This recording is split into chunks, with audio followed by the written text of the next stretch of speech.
This session is sponsored by Amway Presents Navigating Modernity series. Ladies and gentlemen, our panelists. Thank you. Right, well, welcome everybody, and welcome to everybody on the platform. We've got a distinguished, well-informed panel who are going to do lots of talking for us in the next hour. There's Kiran Mazumdar-Shaw, the founder and head of Biocon, India's leading biotech company. There's Mr. Didar Mehta, who is distinguished in this city in particular for running Jaipur Foot, which is a brilliant charity making extremely low cost prosthetic feet and leg limbs, which he will talk about in terms of manufacturing. His distinguished past includes being the chairman of SEBI, the stock market watchdog, and in 1991, when the reform started, he was Director General of Foreign Trade. So he's got a reform pedigree, as they say, and also he's got a brilliant story now about how to do frugal manufacturing. And then we've got Nigel Harris from Ford Motor, who's been in India a couple of years. Amazingly, if I may say so, for an American company, they've got a great record here of indigenization. And by the smile, it looks as though he's quite happy. And then we've got Didar Singh, a former bureaucrat who now runs FICCI, one of the country's two leading employer organizations. And I'm not sure whether he's speaking as a former bureaucrat or as the head of FICCI, which is normally in favor of the government, but not always. Or is it the CII that's always in favor of the government? I'm not quite sure which one it is. But it tells me he's going to speak as an individual, which is splendid. On the program that you've all got, you've got the printed program, you've got Make in India as being the subject. We've moved on a bit from that because we had a Make in India session here 2 nights ago with Amitabh Kant, the Secretary for Industrial Promotion, who got rather cross when most of us thought Make in India wasn't getting very far. But we're going to deal with that quickly because that is the subject on the program, and then we're going to move on to the subject of making India a place to invest, to innovate, to start up, produce jobs, to cater for all the young people who are hitting the job market. But to begin with, let's just get rid of the Make in India policy first. So I'm going to ask each of you, very briefly, the government has now got this Make in India policy. It's been running for a year and a half, thereabouts. What do you think of it? So and that raises issues about whether India can be in manufacturing and a whole raft of subjects. But let's just keep this quite brief, and then we'll move on after that. So you can't argue with that strategy because I think India has to create a manufacturing segment in its economy. You know that today we are very dependent on services, and in terms of jobs, 50% of our jobs come from agriculture. So there's no doubt about it that you've got to create those, 10 to 15 million jobs coming out of manufacturing, and manufacturing has to start, providing 25% contribution to the GDP. So I think that's not really the concern for me. Manufacturing has to be a sector, but what do we manufacture? What are these manufacturing opportunities of the future? I think that's what we need to think about today, because if you're just going to think about archaic manufacturing jobs, it's not going to be sustainable. I think today, if those of you who heard what's happening at Davos, I think everybody is talking about how do we prepare for the future. So the jobs of the future, the manufacturing jobs of the future, are not going to be the manufacturing jobs of today. And to me, that's a bigger challenge for this country. We need to look at what are those manufacturing job opportunities for India, because we have to leapfrog if we want to really contain and create a sustainable manufacturing segment for India. Mr. Mehta, a similar introductory remark. The idea of Make in India is indeed grand. Indeed grand or great.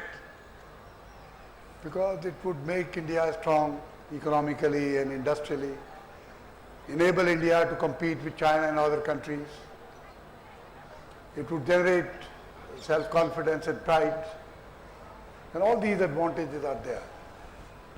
But if somebody tells me, and that is being told repeatedly, that it would generate employment, I have some reservations. Because if at all, certainly it would generate some employment, but it would be very insignificant. Industries today are becoming more and more capital intensive. For one job, you need more than 1 crore. If you have to provide jobs to 2 crore people a year, how much money would you need? Do you have that much of money? Then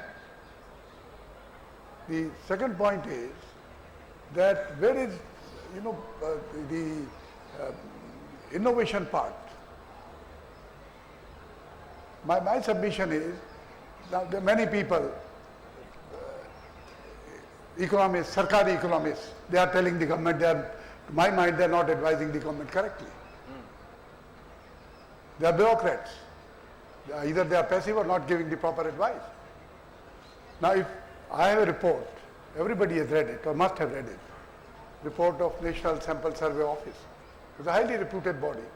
It comes out with a report on employment every 5 years. And that report shows that from the period 2009 to 2010, which was the time when India was having its GDP peaking, 9.4%. We are still at 7 odd percent. That time the total additional jobs created was just 1 million or 10 lakh for 5 years. So it's a great idea, but as a solution to the problem on employment, I have serious reservations. And I think government must consider employment would come from services. Employment would come from intensive agriculture, more modernized agriculture, and things of that kind. This is my submission. Nigel, what's your view on that issue? So obviously we're going to agree with the whole idea of Make in India, because Ford Motor Company's been making in India since the late 90s. And putting some energy in behind it certainly doesn't hurt. And certainly it's going to create economic value for India as we make for India and for export abroad. I think there's room for the traditional manufacturing. Somebody's got to make the vehicles that go on the roads, whether it's vehicles or buses or trains or whatever it might be. But there is an emerging opportunity that's coming through, and that is through the smart technologies, whether they're embedded modems in cars or through people's cell phones. We're seeing a lot of industry and innovation coming out of the ability for cars to talk to each other, people to talk to each other, and it's creating all sorts of mobility opportunities for ride sharing, car sharing, parking. So it's actually quite an exciting area, something that we're looking at, obviously. So we like it. What's your view on the policy as a... Okay, John. As you've just heard the other panelists say, it's not only a great idea, it's a necessary idea. But in my opinion, Make in India already exists. This lovely chair we are sitting on, this is Make in India. Look at this lovely festival here. This is Make in India. This is all creativity, the energy is all there. But as Kiranji was just mentioning, it's all about manufacturing. And therefore, that's where the jobs are supposed to come. Now on this, I have a take, John. All such policy has to go through 3 stages, 3 steps. Step number 1 is create the hype. You have to get people interested in it. So that's been done brilliantly. There's a fabulous campaign. The branding is really good. Stage 2 is all about reform and policy. We have to get this done. And stage 3 is implement it. Now when we come to 2 and 3, that's where the problem begins to start. And you are beginning to see that though the government of India is pushing this tremendously, in many states there's a mixed response. Yes, people want to get onto it, but the ground level work takes a long time. And when you look at reform, and you talk of reform actually happening, I mean, remember, you just mentioned Mehta Sahab was there in 91 when reform started. But let me ask you, has even the first generation of reform actually happened, which is land, labor, capital? Have we reformed land, labor, capital? That was first generation. We have to get that going if we want to be a market economy. So you're not going to be able to become a big producer and become a big manufacturer unless you sort out those basic issues. That's my point. Yeah, and what the government has done is to make the words, the slogan, Make in India, an amazing brand. I mean, as I said the other day to the audience, I imagine probably the people are different today, no visiting delegation dares to come from abroad without saying Make in India, Making India. No every newspaper, some in one of their pages almost every day, people are using it as a slogan. So I suppose as a slogan, it's successful. Nigel, you've got quite a good story to tell. We were talking about it earlier as to how Ford has indigenized its production, but especially how you've taken people in from the countryside, from rural areas, and trained them to work in your factories, both in Tamil Nadu and in Gujarat. Yeah. You are, of course, in two of the country's best run states. Tamil Nadu doesn't always have the image of being well run because of the politics and the personalities, but it does seem to be. And of course, you loyally went to Gujarat, though you went there before the Prime Minister became the Prime Minister. Absolutely, because we went there in 2010, right? But I told you I was going to say that. Yeah, so that's right. But you know, both those states were actually very good in terms of our dealings with them, in terms of providing the land and the labour and, you know, the utilities that went with it.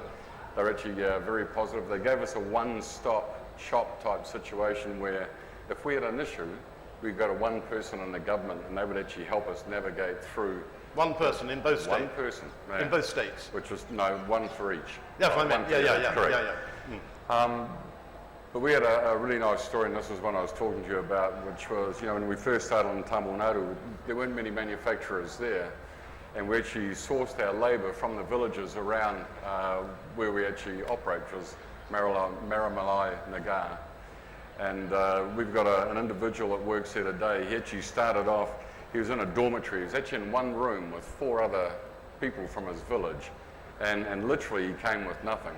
And 17 years later, he's now a manager in the plant. He's got his own home. He's married. He's got children. And, you know, this whole idea of, you know, generating this middle class as you actually have manufacturing jobs and you build, just was beautifully, to me, encapsulated in that one story. But we do it in both places, in Gujarat and Tamil Nadu, we actually pull our labour force from the villages and the towns around us, and it really elevates those villages and those towns. So that proves, I mean, that shows, Kiran, that you can do, and I know this is not your area, but comment on it, that you can do traditional manufacturing, engineering, machine working, with rural labour. It shows that there is a potential for India to grow in that area. No, absolutely. I mean, I don't, that's why I started by saying you can't argue with that kind of an approach and strategy. And it's and it can be successful. But I think what we are really talking about is looking at our present day challenge. Is it going to create 1 million jobs a month for the next 10 years? I mean, that is really the challenge we have to address. And therefore, I keep coming back to the fact that you have to think about creating new kinds of jobs for the future. And you know, I'd like to at this point in time digress a bit. You're talking about a startup policy that has just been announced.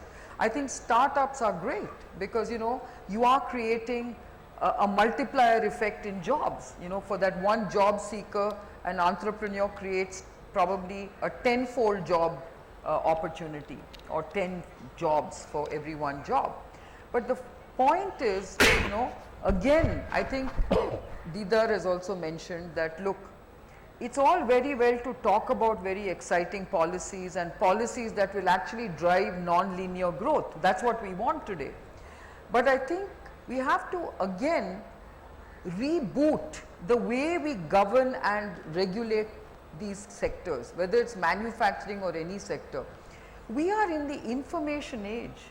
We are in an age where things are very open source, transparent. We cannot be regulating any sector the way we've been doing all these years. Startups should not be regulated. Okay? Even today, if you look at the policy, even though it sounds very good, there is a lot of hidden regulations in that policy. I know that the IT sector has been a very successful sector. The biotech sector, largely up to a point, was a very successful sector because we were under the radar. But nobody knew what was happening, and there was nobody regulating us, and it suddenly attained critical mass.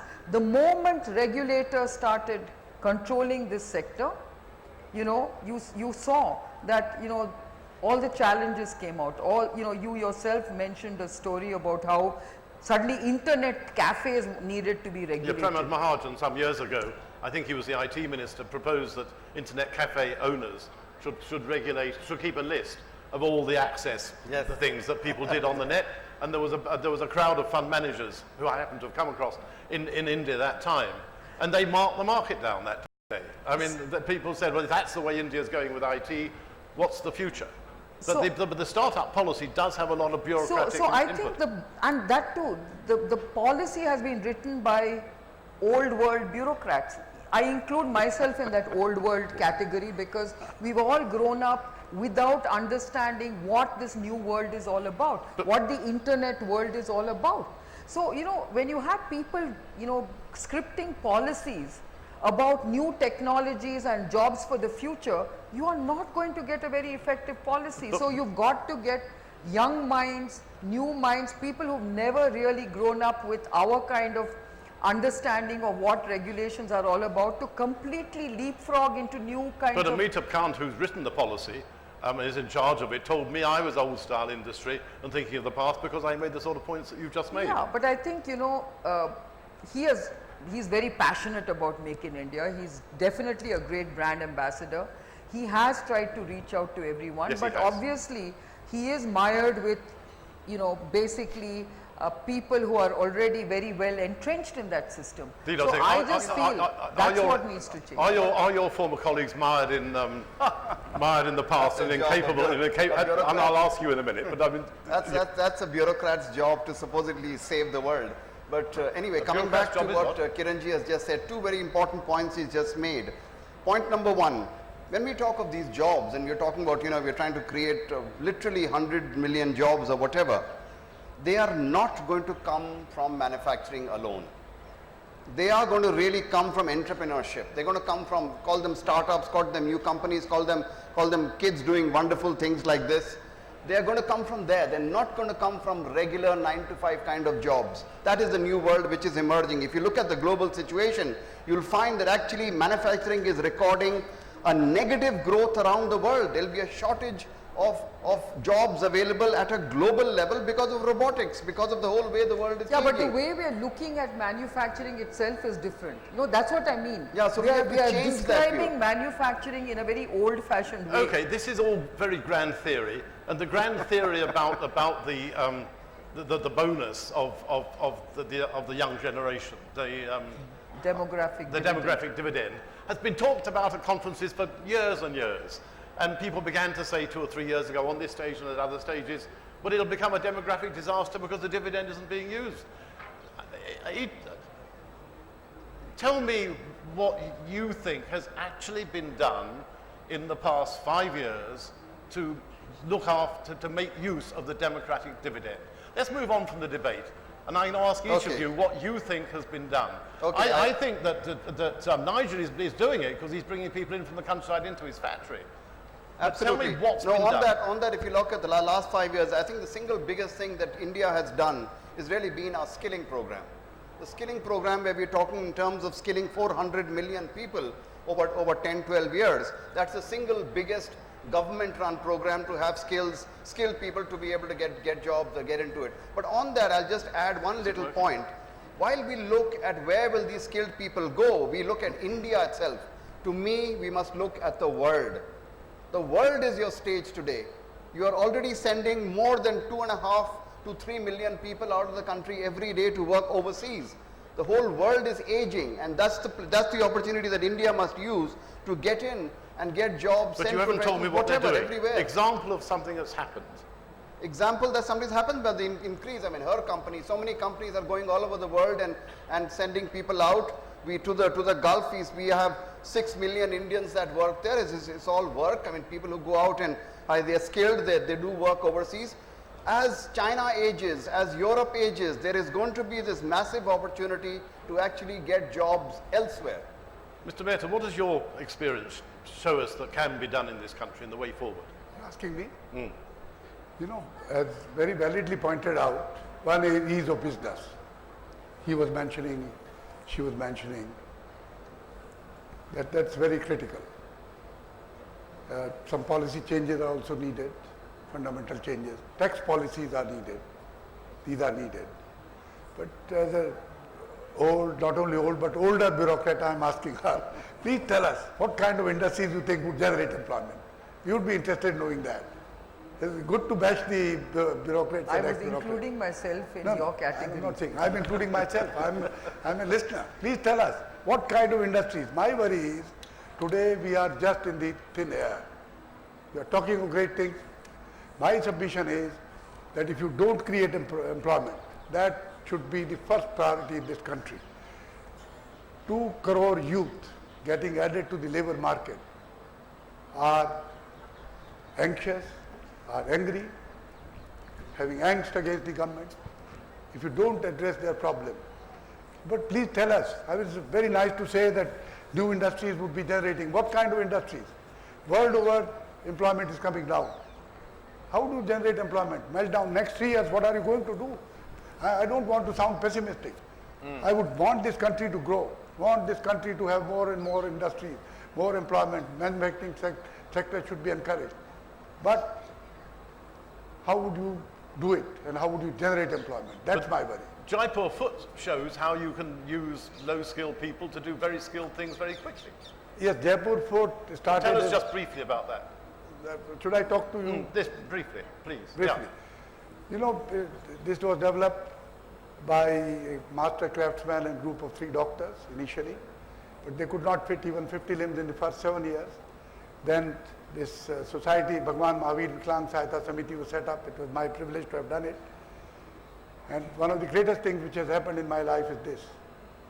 And it may be the greatest thing for several of my lives, in future also, I believe in. Now, this has rehabilitated about 1.5 million people. We did not patent it, because for us, it's a humanitarian work. It's not business. We don't want to make money out of it. In fact, we provide everything totally free. Today, we started in a small way, 60 limbs in a year. Presently, we are rehabilitating about 60,000 patients in a year, all over the world, mostly in India, but 27 countries in the world, and totally free of charge. Poorest of the poor, and to go and work back in their field, factory and shops. So this and the small innovation. Now, once we did it, some of the topmost medical institutions, technology institutions, MIT, Stanford, California Technical University, all are coming forward to help us on their own. But what does it show about the Indian system that you can produce that sort of product at such low cost without and beat the And world? low cost is so low. I mean, our cost is, which we bear. As I told you, we are doing it free. Our cost is $50 per limb, average. Comparable cost, and C.K. Prahlad wrote it. I'm extrapolating his figures now. He said that our limb was costing $30 in 2002, now it's $50. That time in America, a comparable limb, upper end limbs are there costing $50,000, was costing $8,000. Today it's cost $15,000. So 50 versus 15,000. We made a new joint.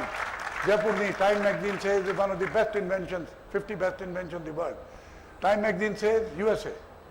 Cost of this joint called the Jaipur knee is $20. And Time magazine further says the cost of a comparable knee joint in America is $2,000. So India has a tremendous advantage. It can do things frugally, and that is one thing which would enable India to capture the world market. That I think is the lesson I thought. And today, I think you can also use 3D printing, Absolutely as the next job for the Jaipur Foot. I mean, that's what I'm talking about, the jobs of the future. Because this can then scale up in a much bigger way. Madam, scaling up. We started 60 and now we have 60,000 every year. Yeah, so maybe Nobody this in the could world, make would you it even believe? bigger. Nobody in the world can fit 1,000 limbs a year. Would you believe the entire city of Delhi? I have not named the institution. In a year, just fit 400 limbs a year. And we are fitting 24,000 limbs and then calipers and other things. So this is the experience. But there it's an innovation, an Indian innovation, a frugal innovation, innovation which scales up. And we did not have it patented. Idea was that it's not a commerce. Let anybody in the world, anywhere, we have, in 27 countries we are operating. I went to see it yesterday, and it is remarkable. The Harvard speed at which Business School somebody comes in. wrote a case study. It's a remarkable achievement. Somebody comes in one day, they go away the next day with a new foot, and they can walk on it. And you see the people building the leg up. While They are the biggest gainers. The smiles the people have come in crawling with sorrow written on their faces. walking like you and me, with all smiles. And the kind of impact you have Yes. on your soul. Yes. They are benefited, but more than them, we are benefited. Nigel, frugal engineering. So, yeah, I'm not, but Your predecessor tried to persuade me you were doing some frugal engineering on the FIGO. so yeah, that's right. But it's interesting. We actually have what you'd call a non-core business as well. So not manufacturing. We have a business centre in Chennai, and we've got about 8,000 employees down there that actually work for us globally, doing a number of different functions. We've got almost 500 engineers that do engineering on parts for vehicles all over the world. Internationally. Yeah, internationally.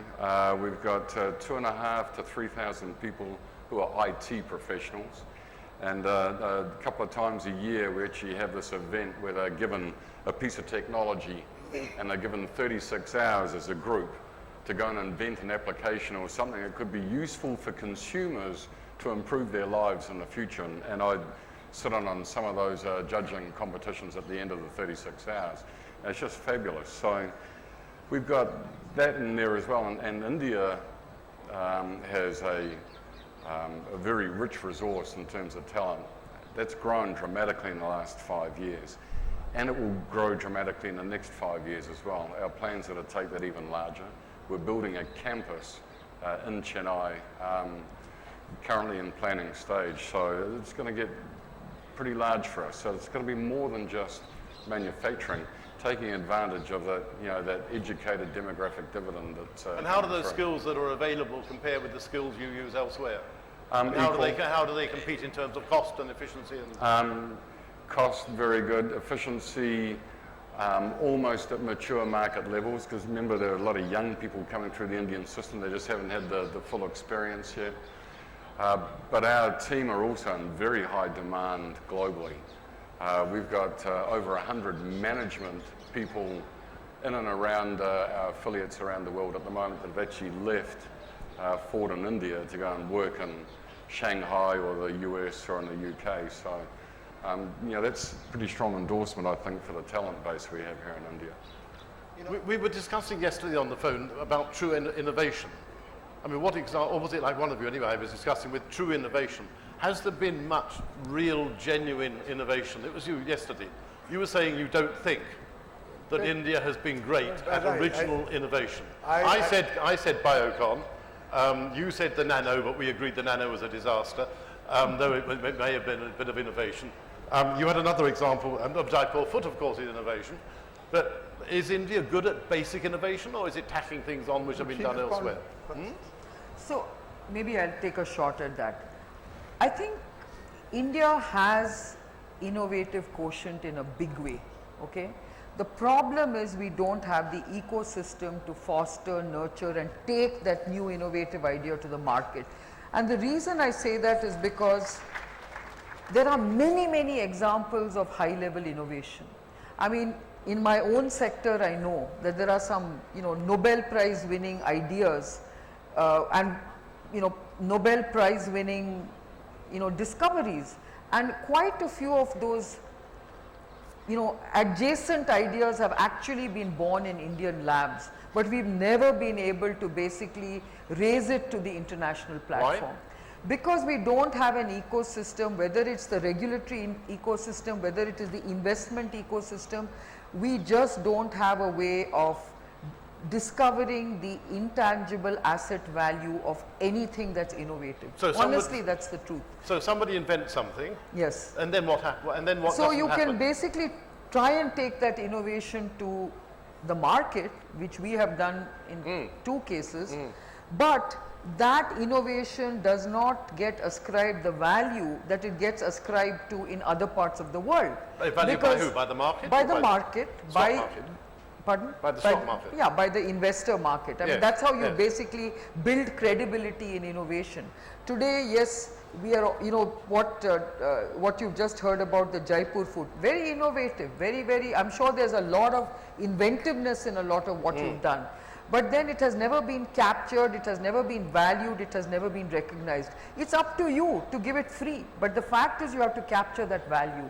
That value creation, that price discovery, that value discovery process is missing in India. That's what we need to do. We have so many regulations. You know, scientists are not allowed to start companies up until very recently. There was a rule preventing scientists from entering business. There Really? is, yes, for a long time. I know, because it was only 10 But years. you're a scientist, aren't you? Yeah, but I didn't work in a lab. Like if I'm working in a national laboratory, I am forbidden Oh, I from see. partaking in Oh, I the see. bad Yes, business yes. world, if you know Yes. what I mean. So there is this huge, you know, sort of standoff between business and science, which is very dangerous. You have to allow them to talk to each other. You have to allow them to work together. That is missing in our country, because the scientist thinks business is bad and business thinks science doesn't know what they need to do. So, you know, there is this standoff which we have to And correct. the bureaucrats think that neither knows. Well, well, I think these are some of the issues about innovation. But I think today, at least the startup ecosystem is beginning to get very excited about taking new ideas to the market.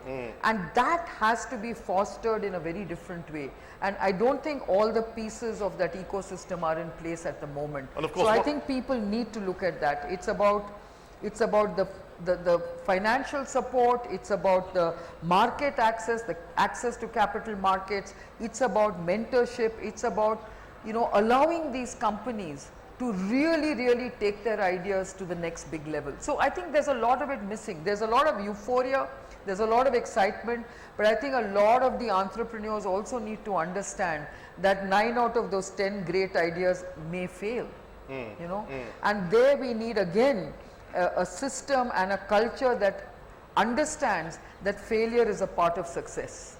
And one of the things in the startup policy is that there's going to be an app so that companies can be registered maybe in one day, because a lot of the startups have gone abroad to register. Well, you I know, mean, that's Flipkart, only I think, one is bit of it. That's only one bit of it. I think there is so much more that needs to be done. We all, you know, because we've been brought up in a system where everything needs a permission, everything needs a license. And when you feel that, oh, this license is not going to take you 3 months, but it's going to take you, you know, 1 week, you feel, wow, that's a big improvement. But, you know, it's not about that. It's about doing away with licenses. It's about doing away with unnecessary regulations. Didar.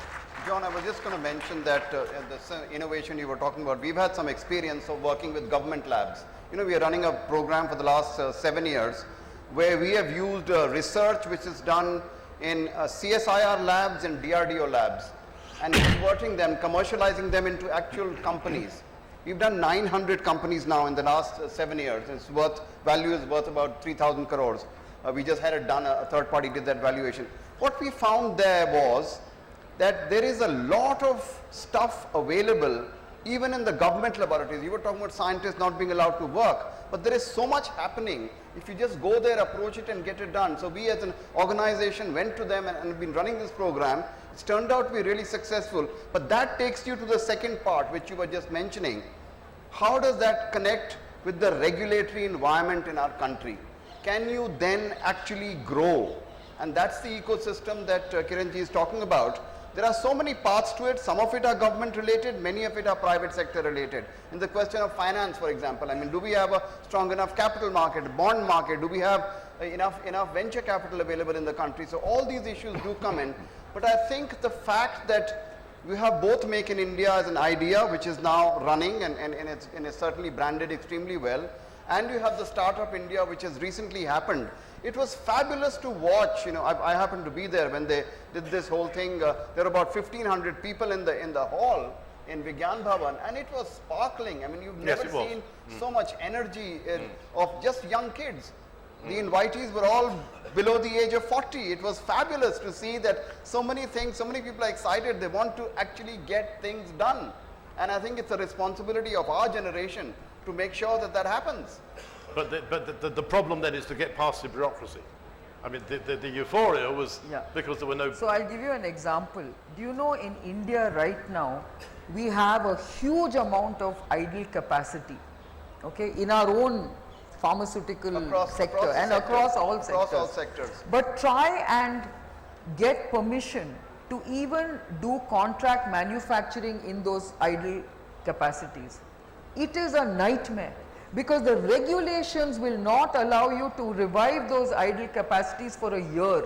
That's how long it takes to just revive idle capacity. So that's what I mean by bureaucracy and regulations. We are totally, trapped in that. Just on another, I'm going to sort of digress a bit because I really think we should spend some time on this.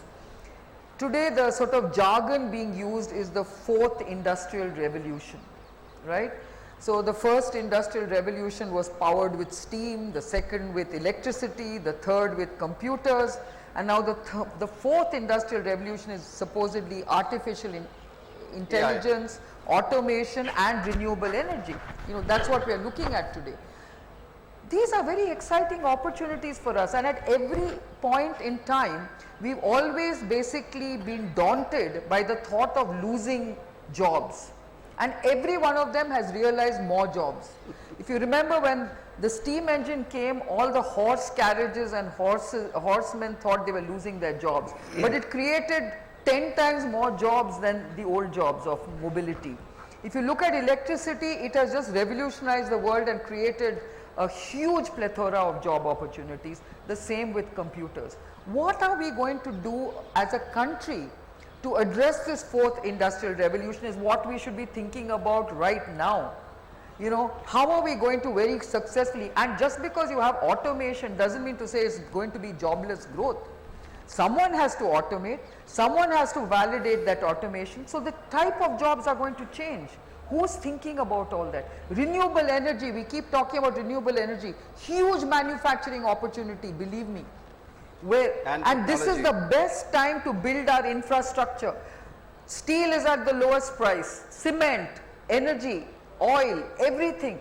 India should be investing big time in infrastructure projects right now. Actually, I wouldn't disagree with that. I think that's actually exactly right. I think part of this fourth revolution is obviously the use of big data and information in ways that we've never used it before and in real time. So it's none of us going away and processing for a week and coming back and here's the result. It's happening sort of every single day, and actually finding a way to harness that energy is really important. And I think again, companies are doing it. I'm not sure whether it's happening in India. It probably is somewhere, and certainly there's a lot of discussion about it. But it is definitely an opportunity. And a lot of the companies are getting really into, a lot of the auto companies are now talking about mobility in the mobility space. So it's actually not just about providing the hardware anymore. It's all the things that are around that hardware that make people's lives easier and how they work it. And it's not about putting more vehicles on the road, because frankly, we can't put too many more vehicles on the road anyway, but it's actually getting those vehicles and the public transport systems and so on working better together. And that's where that fourth industrial revolution comes from, because all of these smart people and young and old, they don't just have to be young, can actually come through and bring these solutions through. So you're absolutely right, and India can take a lead on that. There's an opportunity there. Yesterday I was at a symposium on rare diseases, and they were looking at wearable devices in a very different way. They said we can actually, monitor these patients who are suffering from, neuromuscular atrophy, who are really, really prone to all kinds of, changes in their metabolism, in their, when they have falls and accidents. They are using wearable devices to monitor these patients. I'm sure, Mr. Desai will use wearable devices for, the people who are wearing that, you can have sensory devices in your foot, things like that. So, you have to think very innovatively, and each one of these ideas can translate into a big job opportunity. But what's the next step for that to happen? So that's what I said, you need to create that ecosystem that allows ideas to flourish. Don't start regulating those ideas for God's sake, and let those ideas at least reach critical mass before you decide you want to do something about regulating That means them. government changing, sorry, please. I would agree with Madam that you need a better ecosystem. In fact, I had the privilege of being associated with trade reforms, with banking reforms, with capital market reforms. Almost half my life was spent in industry and trade, despite being a bureaucrat. And I believe that wherever reforms are needed must be immediately effected and enforced. True. One reform she mentioned was about the venture capitalism. Madam, you might recall, in 2001, SEBI came out with 2 sets of regulations on venture capital.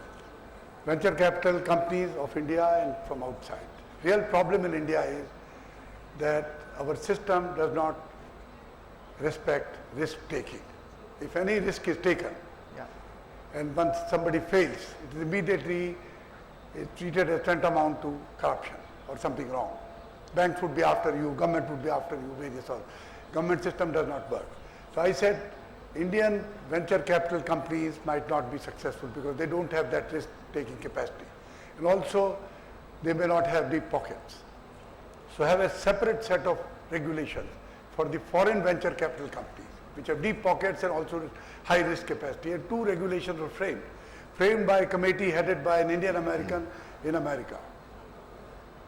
And unfortunately the market came down. So venture capital does not work when the market is down.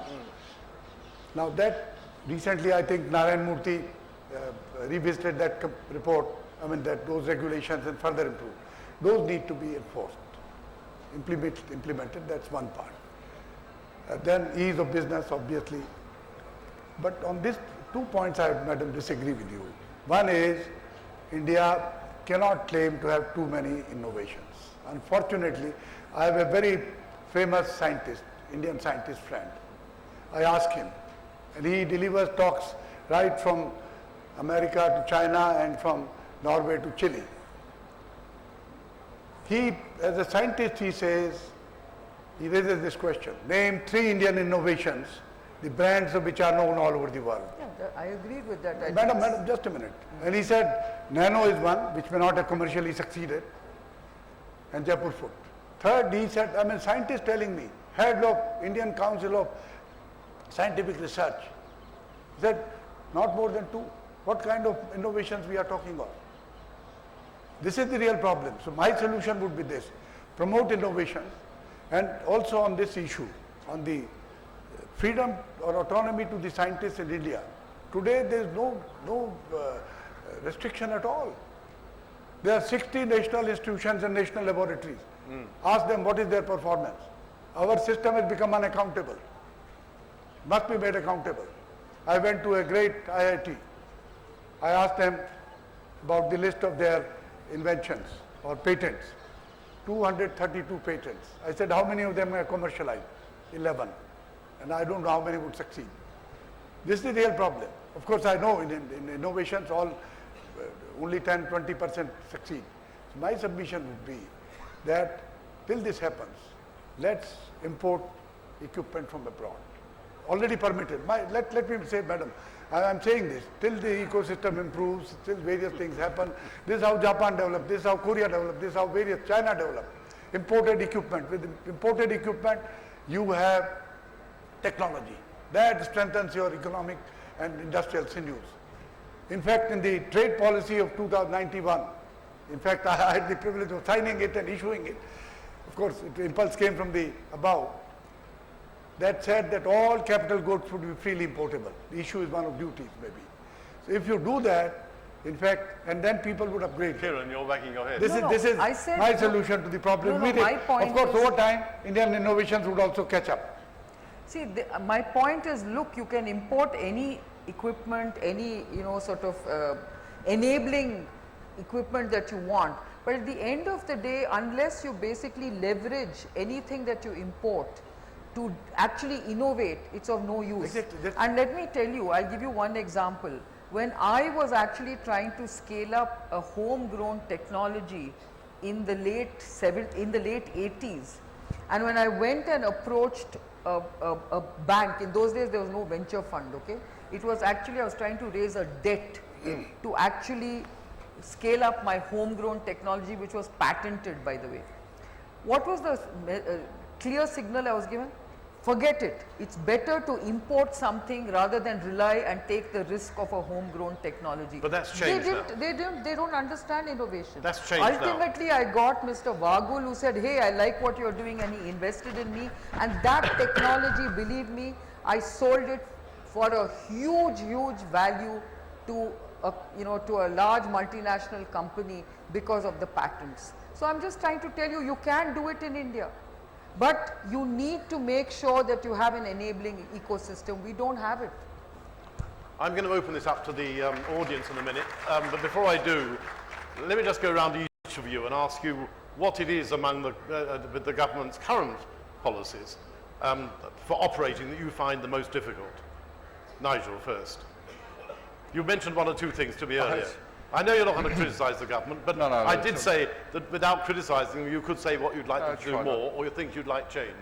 Getting business working better between the different states, enabled through GST, is certainly going to help. It's very frustrating because we obviously source from suppliers through different states all over the country.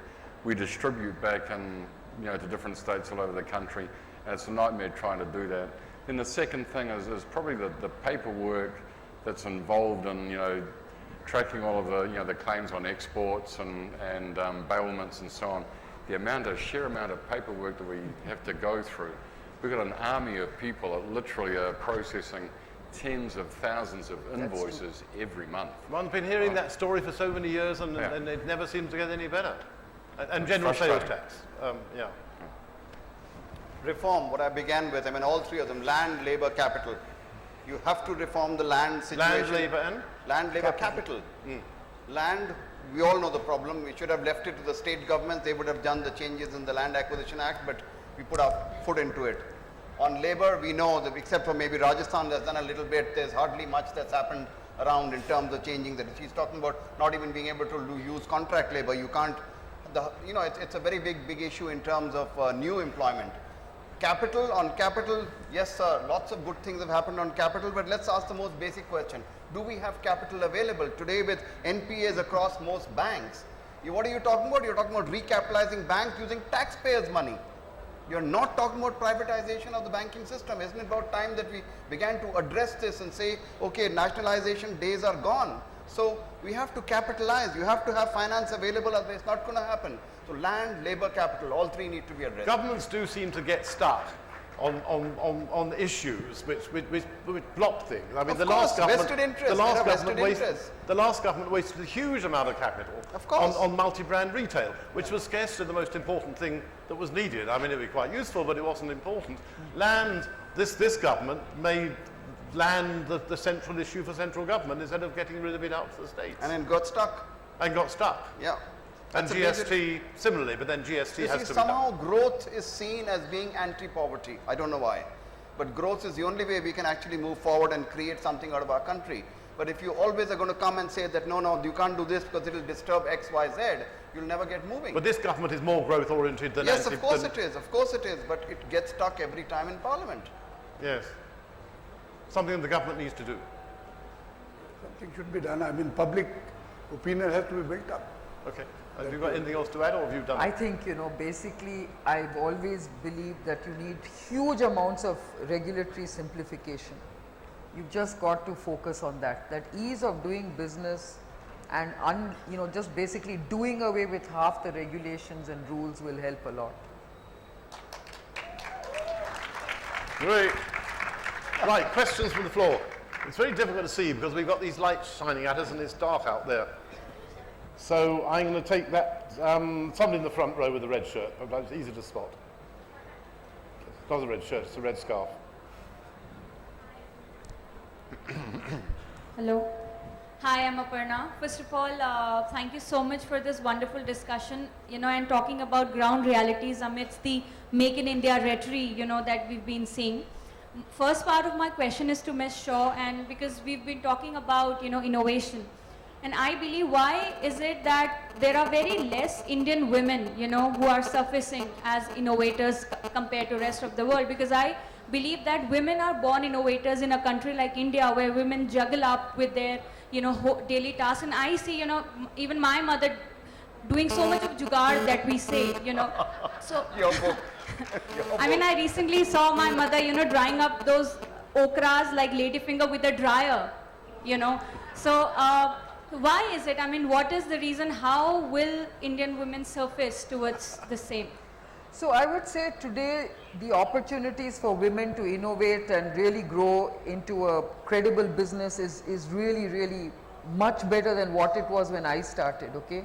Today I think there are a large number of women focused programs and schemes, and I think it's up to women really to really take advantage of all this, and nothing prevents you. I always tell women, if I could do it, anyone can. John, there's some people this A side. guy here with a... Sorry, here. There's some people here. Yeah, I've got a lot of people over there. There's somebody here. So my question is, can allowing utility patents, utility model patents be the stepping stone to have more innovations in the future? Because jugards per se are not patentable right now. But when we are not going to innovative stages, can't we start with allowing utility models and then going for patents, as we call them, petty patenting? I think that's a very good point. I think utility patents must be allowed, and I think that's an area where I think the patent policy could really look at that very seriously, because you're absolutely right. That will actually give value to what you're doing. Yeah, direct your answer, your question at anybody, somebody specific if you wish to, otherwise make... Now, what is your valuable suggestion for Indian citizenship for Make in India? Indian citizen. What is your suggestion for Indian citizen for Make in India? Number one. Number two, without save girl child and educate girl child, how can possible Make in India? No, hang on, no, we can't get too many. No, let's just have Yeah. one question. One question. Yeah. One question, the answer is make in India. One question. Without save girl child and educate girl child, how can possible Make in India? Very valid point. Absolutely. So there you are, without Spot on, educating right. women, how can you make an India? Yeah, everybody. So I No think dispute it's, on this, very valid point. Fine, I no, that's think- it, thank you. So this person here with the blue sweater and a red bag, I'm after. Hi everyone, my name is Salih Khan and we have been talking about the innovation and lack of innovation in India, and if we come to the numbers, India spends 0.9% of its GDP in R&D as compared to 2.7 and 2.8 in US and China. So do you really think that we can make in India with this 0.9%? Thank you. you can make in India, but you cannot innovate in India at the level you should. And I think the big story for India is innovate and make in India. So I really believe that we need to, really significantly improve our investment in R&D. I think for that, we have constantly been sort of putting pressure on the government not to basically disincentivize R&D. In fact, like what they are proposing right now, we are actually telling them that you will be doing a huge disservice to research and development if you phase out all the incentives for research, because we haven't done anything about innovation and you need that. So I certainly believe it needs to treble at least. They are thinking